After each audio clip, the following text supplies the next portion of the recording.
In this lesson, we'll learn how to set up reference images for modeling.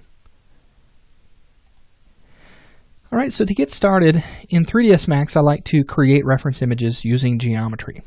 So the way to do this is I'm going to go to my Create panel under Geometry and then Plane. Let's left click and drag a plane in our front view.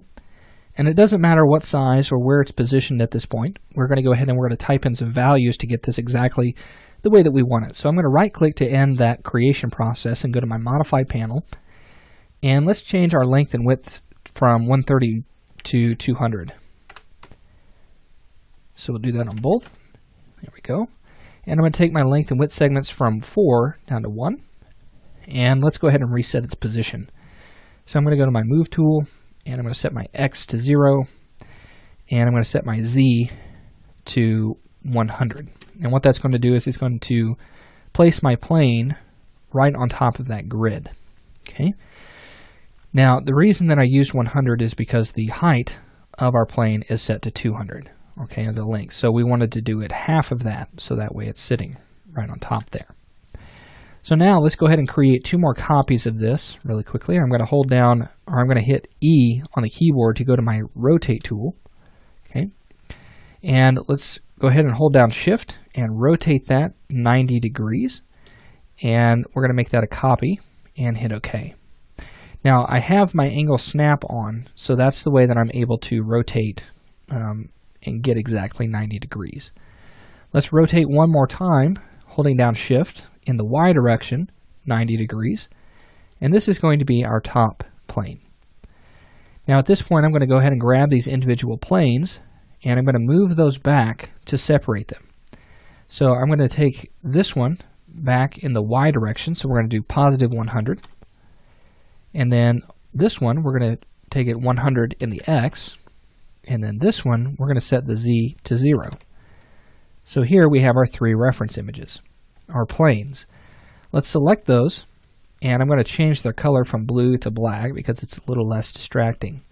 And now what we need to do is we need to set up our textures for our reference images. So select the front reference image here. Okay. And with this one, we're going to go ahead and go to our Modify panel, or I'm sorry, our Material Editor. And I'm going to create 3 new materials. Okay. So I'm going to create 3 standards. So I'm going to drag and drop those in here. And these are going to hold our images, okay, our textures. Now I'm going to add in one more material, and this is going to be the multi-sub-object material. Okay, let's double click on that, and let's change our ID or number to 3. Let's hit OK. And now what I'm going to do is I'm going to left click on this connector at 1, and I'm going to drag it up to this one to connect that one. Let's take our second one and go to this one, and then down to here. So here you can see that I have all 3 of those materials plugged into one multi-sub-object material. Now let's left click on our first one up here, so double click on that, and let's go down to Maps and expand that out. I'm going to go to my diffuse color. Let's click on None and then choose Bitmap. Here it's going to go to our Images folder, okay, in 3ds Max, and you can find these in your project files.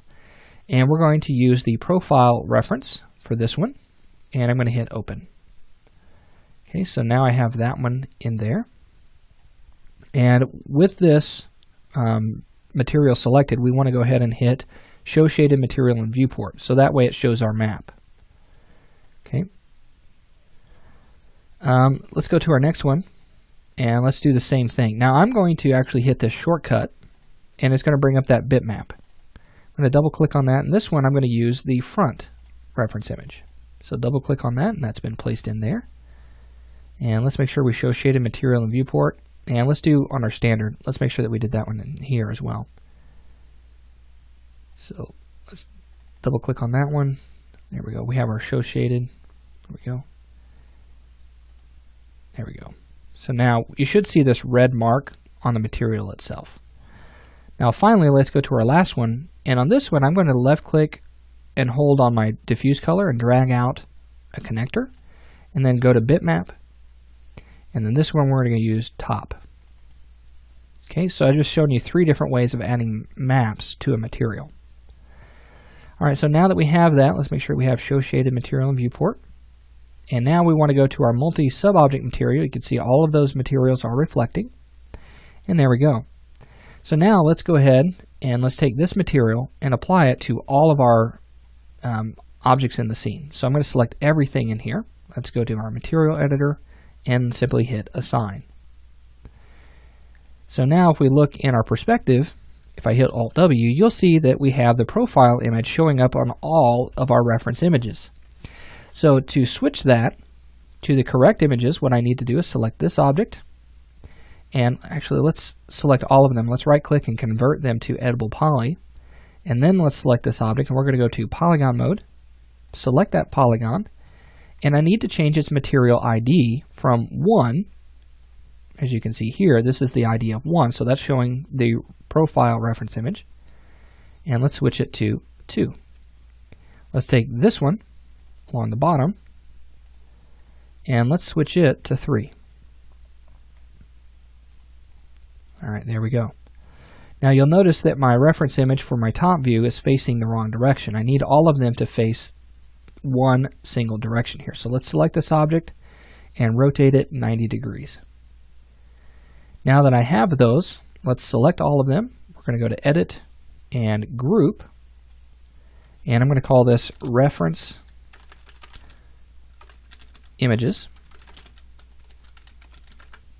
Okay, and then I'm going to right click on that object. I'm going to go to Object Properties, and I'm going to turn off Show Frozen in Gray, and then freeze these objects so that way they will not move. Okay, I'm not able to select those.